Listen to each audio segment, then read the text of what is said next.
In recent news, a Canadian firearm owner has been charged with murder after he fended off a group of guys who broke into his home, threatened his life as well as his mother, who was also living there at the time.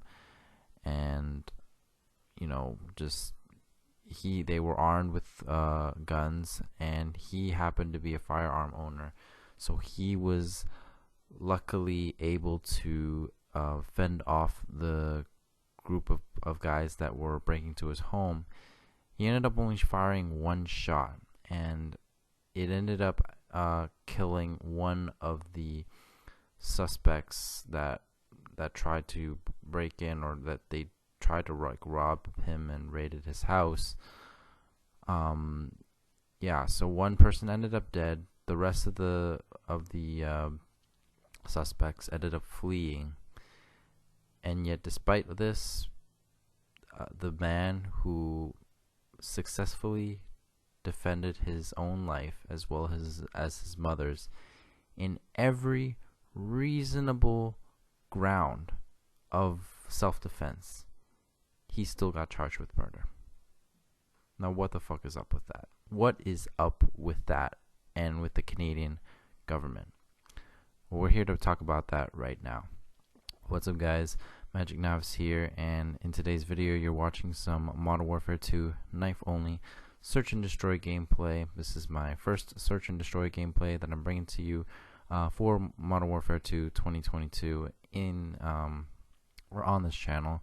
I definitely like last in the previous Modern Warfare, I would play what was it? I think it was Cyber Attack. Yeah, it was Cyber Attack.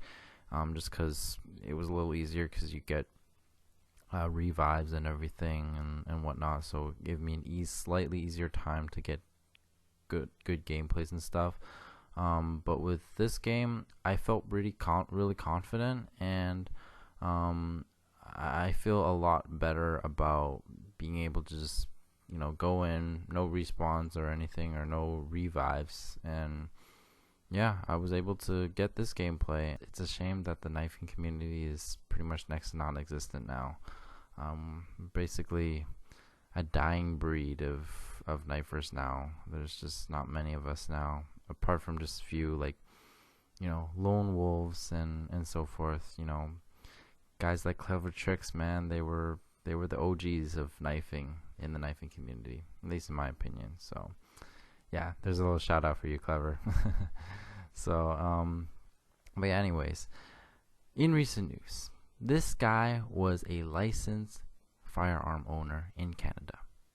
Okay, in Canada, generally speaking, we do not have you do not have the right to defend yourself, whether it's in public, to stand your own ground, or in your own private property or home. Now, that last part actually has a bit of an asterisk on there. Okay, here's why. If you really dig deep down into the federal law, okay, within Canada, you actually do have a castle law. What is a castle law? Well, just like how it is in the States, where if somebody breaks into your home or invades your property and is threatening your life or your home or the people that are with you at the time, you have every right to defend your life and to protect yourself and just all of your property and everything. In the States, regardless if they have a gun or not, you have all the right to use your firearm, scare them with it, fire warning shots, whatever, shoot them if you have to, and so forth. You do not have to worry about getting charged or anything like that. I mean, for the most part, at least, I'm pretty sure. In Canada, that's not the case. Canada self-defense laws will state you have to only use reasonable force or equal force with what the perpetrators are using. If they're using their fists, you can only use your fists. You cannot be using a gun, and at least not in this case with you know, if you do that, then you're more likely to get charged even further. But in this case, the perpetrators had firearms, so he was on equal grounds to defend himself in that case, and his mother. You do actually have a right to defend your land and your property and your home and yourself, most importantly. So there is a castle law in Canada. So he had every right to protect himself and his family and his home. The problem is we have probably the most anti-gun government in history. And no matter how right this person was to be on perfect grounds to protect himself and his family and his home, he still got charged with murder. Because the government, the anti-gun government, wants to do everything in its power to prove or tell people you are not in the right to defend yourself with a gun. That is the long and short of it. And this is obviously the first incident. There have been a lot of incidents in the past where a guy only fired warning shots to scare off the intruders.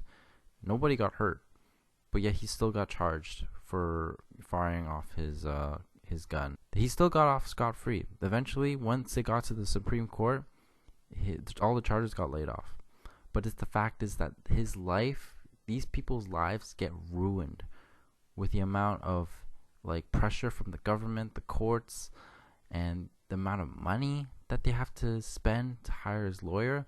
This guy is probably going to have to give up his house or he's going to lose his house because of this instance. And he's probably even going to have his firearms license revoked or something like that. It could happen, right? Because the government is going to try their very best to punish you for trying to use your gun for self-defense, even if you are in the total right position or reasoning to use it. That's not right. All that matters when it comes down to the difference between life and death, nothing else matters but your life and the people that matter and that are around you. You'd just be glad or lucky with the fact that he only fired one shot and it was enough to scare these people off. One of the bad guys got killed and no bystanders got killed. And the fact is this guy got arrested, charged with murder, and all the other guys that ran away, they're scot-free. They're freaking, they'll probably get let off maybe in a week or two or something like that. I mean, heck, I don't know if they got caught, but still, they're scot-fine. But this guy's gonna have to spend the next couple of years hiring a good lawyer, paying off all this stuff and dealing with all the pressure from the government. It shouldn't be like that. Guys, we have a right, and nothing matters more than our own lives. We should have the right to protect ourselves. We should have concealed carry laws. We should have true castle laws that don't involve us having to risk getting charged, providing it's on reasonable and fair grounds. We should have the right to protect ourselves in public, have concealed carry permits, having ability to protect our own home. It's as simple as that. Nothing is more important than our own life. Thanks for watching, guys. Let me know what your thoughts are in the comments below. Hope to see you guys in my future videos. And until next time, peace out, guys.